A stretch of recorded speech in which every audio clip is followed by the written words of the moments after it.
바로 이어서 오늘 포트폴리오 전략까지 함께하죠. 메리츠증권 도곡지점 김경준 부장 모셨습니다. 어서 오세요, 부장님. 네, 안녕하세요. 네.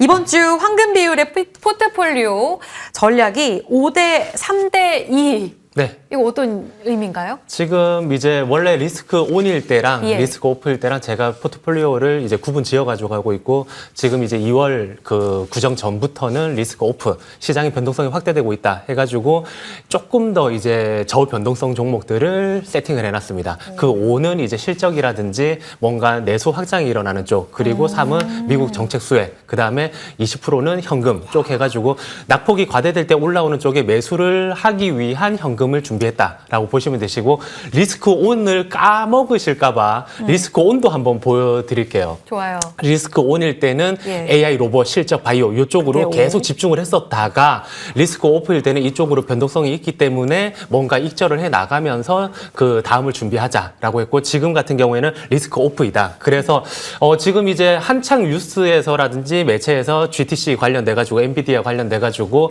뻔히 AI 또는 로봇, 양자까지도 같이 묶겠죠. 그래가지고 이쪽이 붐이 일어날 겁니다라고 하겠지만, 지금은 리스크 오프 상태이기 때문에 이쪽이 있어가지고는 뭔가 모멘텀에 있어가지고 팍 붙기보다는 예. 올라갈 때마다 익절을 하거나, 또는 한번 바람이 불었다가 조정이 있을 때에 뭔가 중장기적으로 그쪽이 매력적이다라고 보신 종목들이 있다라고 하면, 그때 이제 조금은 그 나달 죽기를 해 나가시는 게 더 낫다라고 보여집니다. 제가 준비한 차트를 보시면 네. 그 요즘에 이제 미국 쪽에서도 그 작년 위너 종목들이 조금 차익 실현이 나오고 루저 종목들이 올라가는 모습을 보이는데, 이 차트를 보시면 모멘텀 저변동성 이제 그 대결에 있어가지고 올라갈 때 저변동성 종목들이 조금 더 유리했었는데, 지금이 딱 그런 국면이기 때문에 뭔가 단기 모멘텀을 따라붙기보다는 그쪽은 익절을 하든 아니면 일부 비중만 운용을 하든, 또는 좀 쉬어갈 때마다 좀 담아가시라. 지금은 리스크 오프이다. 그리고 끝으로 리스크 오프 전략을 세운 이유 자체가,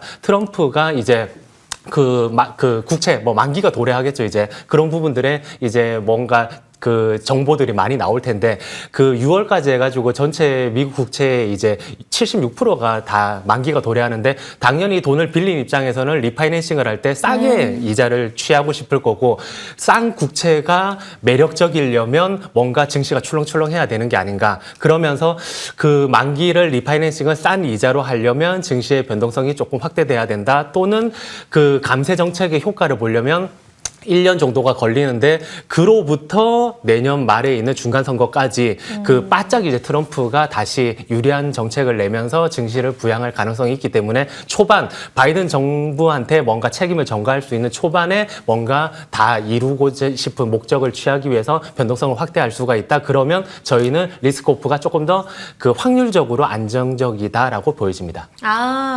그러니까 완전히 시장을 안 좋게 봐서 리스크 오프 전략으로 지금 포트폴리오를 주신 게 아니고요. 아주 과도기에 잠시 동안에 네. 지금 정권 세질 개선 그 구간을 지나가고 있기 때문에 안전하게 가자. 5대 3대 2 이렇게 리스크 오프로 포트폴리오 주셨습니다. 근데 지금 엔비디아가 이번 주에 아까 네. 잠깐 언급해 주셨지만 17일, 21일 이번 한 주 동안의 이벤트로 자리 잡고 있습니다. 지난주에 좋았던 반도체를 지금 포트폴리오에서 좀 질문을 드리고 싶은데, 네. 여기에서 그러면 올라올 때마다 챙기는 관점으로 봐야 될지, 이번 주에 어떤 이벤트 반응과 함께 전략을 어떻게 세울까요? 지금 반도체 쪽은 제가 늘 이제 유리기판이라든지 하이브리드 본딩 쪽만 보자라고 예. 말씀드리고, 유리기판은 다들 아시다시피 뭐 캠트로닉스라든지 필옵틱스 그런 종목으로 대응해 주시면 되시면서, 그 하이브리드 본딩 쪽은 제가 그 앞단에서도 이제 언급을 드렸던 종목들이 오로스 테크놀로지 가 있고, 지금 그 액침 냉각, 뭐 엔비디아에 빼놓을 수가 없죠. GST, 그리고 그 개별 이제 실적단에서는 턴어라운드를 하는 코미코 정도를 보시면서, 끝으로 제우스까지 해가지고 요 네 종목을 탑픽으로 끌어가시면 좋을 것 같습니다. 그리고 로봇이 꼭 나오거든요. 네. 그래서 로봇 같은 경우에도 하이젠 R&M 요쪽이라든지 늘 이제 대기업과 함께하거나 특별한 기술력이 있어야 되는데, 그 하이젠 R&M 같은 경우에 액추에이터 쪽으로, 스마트 예. 액추에이터 쪽을 붙이고, 그 다음에 그 LG전자랑 함께하는 로보티즈, 그리고 SK랑 함께하는 유일 로보틱스, 그리고 마지막으로 클로버 같은 경우에는 매니저들이 굉장히 좋아하는 종목이기 때문에 네. 로봇 그 소프트웨어 쪽으로 한 축으로다가 이제 두시면 좋을 것 같습니다. 아, 클로봇은 계속 봐요? 네네. 쭉쭉 올라간다. 그런데 요것도 이제 위치가 다르길래. 올라갈 때 베팅해서 따라잡는 리스크 온 상태가 아니기 때문에 예. 조금 일부 비중을 매매를 하거나 또는 요런 종목 풀에서 조금 쉬어갈 때, 요 이벤트가 끝나고 쉬어갈 때 그 비중을 한번 실어보자. 이 다음 수순을 앞두고 그렇게 보시면 됩니다. 반도체도 그러면 이번에 이벤트성으로 튀어 올라도 다 챙기진 않는 전략인 거죠? 네네. 그리고 지금 제가 탑픽으로 집어드린 종목들은 조금 네. 더 길게 끌고 가도 되기 때문에 비중 조절만 조금 신경 써주시면 돼요. 코미코, 제우스, 네. 네. GST, 오로스 테크놀로지. 네. 조금 더 길게 가져가도 되는 반도체 호흡 조절 가능하겠고요. 조선방산도 보겠습니다. 5대 3대 2. 여기서 본다면 미 정책 수혜가 3위였었잖아요. 네. 대표적으로 떠오른 게 이제 조선방산인데 지난주에 보면 대형주 중심으로 좀 흔들렸거든요, 부장님. 지금 조정 아주 짧지만 네. 이 구간을 활용해서 어떻게 좀 세워보면 좋을지요. 저 조선 계속 의견 꺾었고요. 2달 전부터 계속 차익 실현하자. 안 좋아서가 아니라 이미 예. 많이 높다라고 해가지고 차익 실현하자는 쪽이었었고 조선만요? 특히나 이제 잠수정 쪽이라든지 이런 쪽은 조금 그랬었는데 지금 외국인도 총 이제 시장 매도 뭐 2조 원 정도 규모 중에서 1조 2천억이 조선에 있었고 2, 3천억이 조선에 있었고 하나오션을 가장 많이 팔았습니다. 예. 그렇기 때문에 이쪽은 앞으로 어떻게 대응해야 되냐면 늘 말씀드리는 지금 그 조선 방산 쪽은 될 수 있으면 밸류에이션 매력이 조금 있는 쪽을 이제 매매를 하되 그 개별 종목단에서 매매해야 되는 거는 아마 작년 중순 정도부터 해가지고 끌고 오는 그 매매가 끝이라고 저는 생각이 되거든요. 그렇기 때문에 ETF 위주로다가 추세는 살아있으니까 그리고 여전히 미국 쪽으로 인해가지고 굉장히 호재성 뭐 재료들이 많기 때문에 이쪽 미국, 유럽 합해가지고 조선 방산을 추세가 이탈할 때마다라든지 조금 눌림 구간에서 ETF로 대응을 해달라. 이제 그런 부분이 있고 그 방산 같은 경우에도 하나 에어로가 제일 좋거든요. 계속 그걸 끌고 가고 있지만 네. 그 이후에 밸류에이션 부담을 느끼시는 분은 현대로템이라든지 아니면 한국항공우주로 대응하자라고 했었는데 그것마저도 많이 올라갔어요. 너무 지금은. 올랐죠. 그렇기 네네. 때문에 지금 남은 게 풍산 정도거든요. 그래서 저는 지금 풍산을 8만 원까지 끌고 갈 생각으로 네. 지루하지만 계속 들고 있습니다. 이걸 제가 편입해드리니까 지루해가지고 계속 팔아달라는 분이 계신데도 불구하고 계속 끌고 가고 있거든요. 그렇듯이 때가 온다. 네, 그런 매력이 있는 종목들로 남겨놔야 되고 역시나 ETF 대응을 하자 정도입니다. 개별 종목의 장세는 일부 정리가 됐다. 네네네. 알겠습니다. 풍산. 이제 오늘 또 중국의 부양책 공개에 대한 기대감도 있거든요. 구리 가격 요즘 최근 좋던데 흐름 같이 체크해 보겠습니다. 밸류 매력도 있는 쪽이 그나마 기회가 있다. 기억해 주세요. 탑픽으로 가보도록 할게요. 오늘 관심주 공개해 주세요. 지금 저는 원택 가지고 왔습니다. 앞단에 리스크 미용. 오프일 때 그렇죠. 예. 그 올리지오. 예. 그 처진 피부를 올리지요. 팅해서 예, 이런 올리지요. 뜻이거든요, 예. 실제로.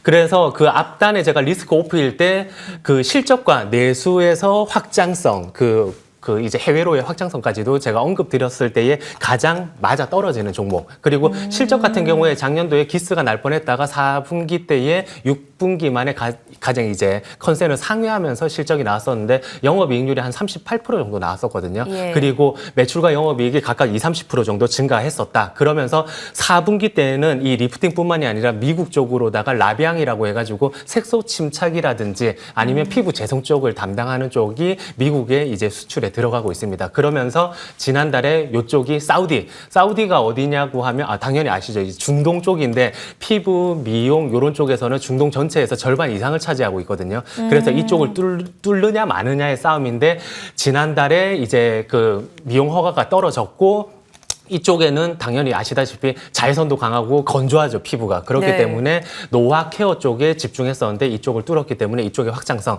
그리고 올해 그러면 그 태국이라든지 미국, 그다음에 중동 쪽 그런 쪽으로도 때가 되면서 당연히 2위 국가인 뭐 브라질 쪽으로도 실적이 받쳐준다. 그래서 이익단으로 계속 20% 이상씩 증액이 되는데 그러면 국내는 어떤가라고 봤을 때에 의대를 나오신 분들이 요즘에 피부과 차리려고 난리가 났잖아요. 피부과가 1등입니다. 성형외과 피부과. 그렇죠. 예. 그렇기 때문에 개원이 계속 늘어나고 미용 그 관광을 오고 있죠, 지금. 그거에 있어가지고 전체 관광객이 1,400만 명인데 그 중에 10%가 미용 관광입니다. 140만 명. 그런데 와. 그 미용 중에서도 성형에 집중돼 있거나 어쨌든 의료 관광이 그 정도 비중이었었는데 2018년도에는 그 비중이 한 15% 정도였었거든요. 그런데 그게 절반 정도까지 미용 관광으로 확 올라갔거든요. 그게 그런 와중에 2027년도 예상치도 지금보다도 3배 정도 늘어난 450만 명이 미용 의료 관광에 온다라고 본다라고 하면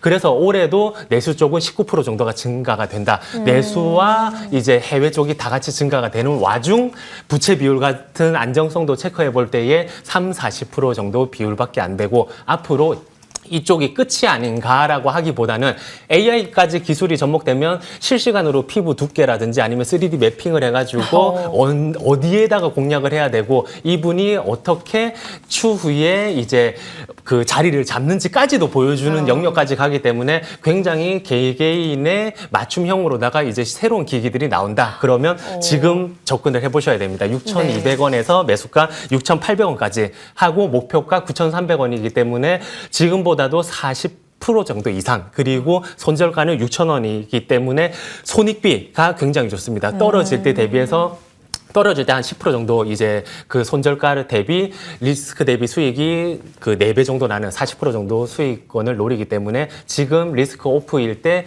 조금 충실히 담아가 보심직해서 언급드립니다. 더불어서 클래시스 같은 종목이 대표 종목인데 네네. 좀 많이 올라왔잖아요. 그렇죠. 계속 여기 대비 좀 덜 간 쪽에서 맞습니다. 계속 기회를 찾아주시는 것 같거든요. 네. 리스크 오프일 때 실적 탄탄한 쪽 원택의 9,300원까지의 반등 여력 주가도 리프팅 기대해 보도록 하겠습니다. 김경준 메리츠증권 부장과 월요일 시간 꾸려봤습니다. 부장님 고맙습니다. 감사합니다.